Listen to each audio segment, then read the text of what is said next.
It's Halloween Ends, everybody. That's right. Finally, this long-running franchise is going to end, question mark? Hey, if they put it in the title, that's gotta be the last one, right?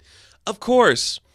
So, this franchise kind of rebooted, sequelized, legacy-sequeled itself in 2018, and then in 2021 was the sequel to that, Halloween Kills. It was supposed to be like a back-to-back release, so this one kind of got pushed back with COVID delays, and it kind of changed the way the script was going to work.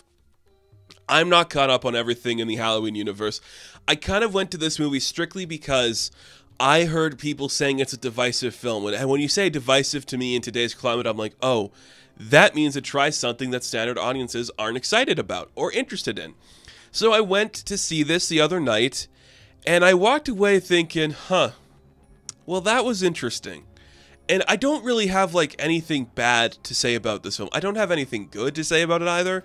It was just a lot of stuff happening on screen that made for an interesting watch. I had a good time watching this film.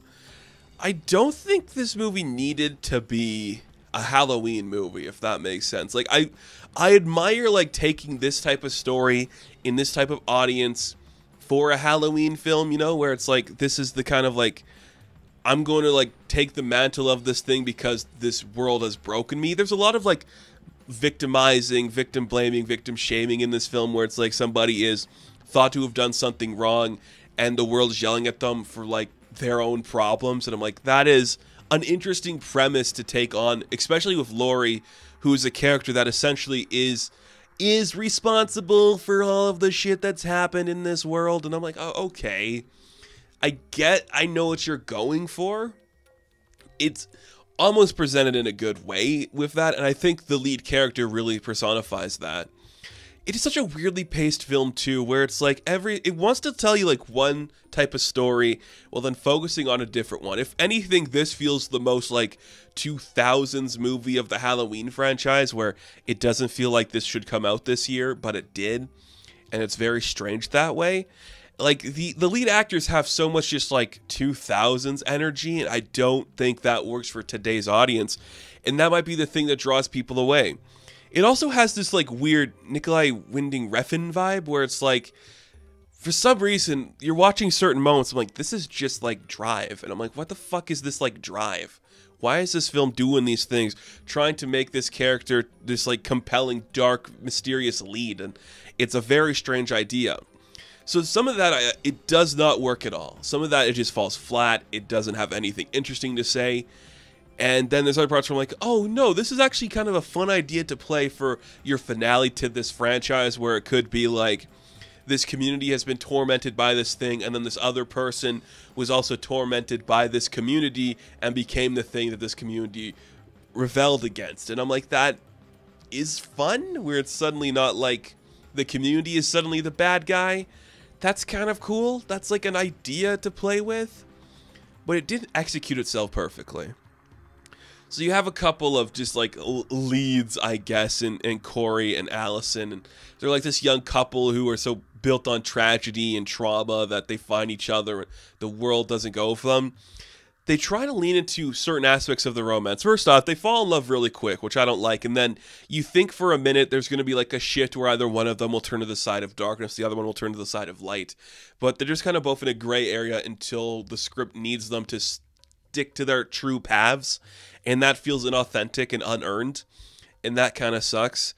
The other thing, I'm very mixed on this part of the movie, but the writing is very modern, and it also feels very like locally communicative, if that makes sense, where this sounds like real people talking and not like a script, which is something that's almost hard to do because writers want to try harder. So when you could just get an actual small script to be like, this is how people talk. People say fuck and shit and bitch way more than they should, right? That is how normal people talk when they're angry or in a mood.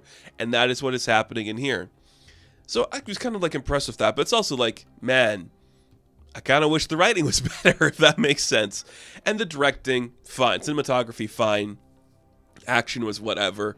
It's such a bizarre attempt for this universe that I can't be mad at it for trying this. I'm just surprised it wanted to try this, if that makes sense.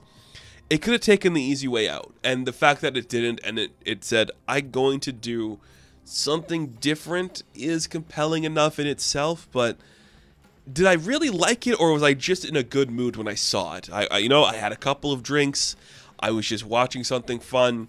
There's some fucking band kids that were the bullies for some reason, and this is where I'm like, what is happening? The lead character is getting picked on even though he's 25, and these seniors in high school are picking on him and almost kill him. I'm like, what? Where? In what world are these band kids scary?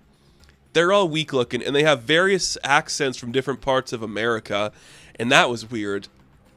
I didn't get it, but I guess the big draw to this is the conclusion to Laurie Strode's journey, one that she's had about 7 different times now at this point. Look, you really feel Jamie Lee Curtis phoning it in, and I don't care, okay? You're making your money. People want to see you do this, so I don't care if you're phoning it in. It's the Harrison Ford thing. Do what you gotta. I get it.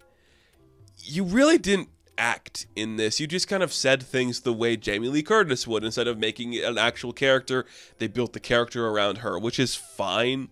I don't hate that. I was just happy to see her happy. Like, she actually looked like she had fun this time, which is kind of exciting. And again, Michael Myers, I don't know what I can say. It's a guy. We can deal with it, you know? Not a real threat. They solve it pretty quickly. And I guess it is kind of gruesome, but it's not like super gruesome. It just works. Like, it's not a bad film, but it's not the best this franchise has ever done. It's not the best finale this franchise has ever done. It just became a weird thing. It did try to do, like, especially like the font for the ending. It was like, was Season of the Witch the third one? Or what? Yeah, I think that was the third one, where it's kind of like a different story. It did emulate that track a little bit more than other ones. Interesting. It was an attempt. I can't fault them for that. And don't think for a minute this is the end of Halloween. As soon as they realize, look, it's the #1 of the box office right now. As soon as they realize they can monetize this and make more money, they'll do another Halloween, whether it's a reboot or whatever. It's not the end of this world. It is just surprising to me that this is what they decided to go for. And you can take that however you want, where it's like, wow, this is genuinely good, or this is genuinely bad. At the end of the day, it did serve its purpose as giving a conclusion to Laurie with some interesting looking gore and dialogue that works for this genre. So that's fine. Nothing wrong with that. It is just simple as can be. It's a Halloween film. It does feel like a Halloween film. And other times it's just whatever, you know? I don't know if I'm going to think about it again after this. So, Halloween ends. I am going to give a 5 out of 10. Now, thank you guys for watching this review. Be sure to like and subscribe to the channel. As always, you can check me out on Instagram, TikTok, and Twitter. And as always, I will catch you in the next one. Have fun. Stay safe. Good luck.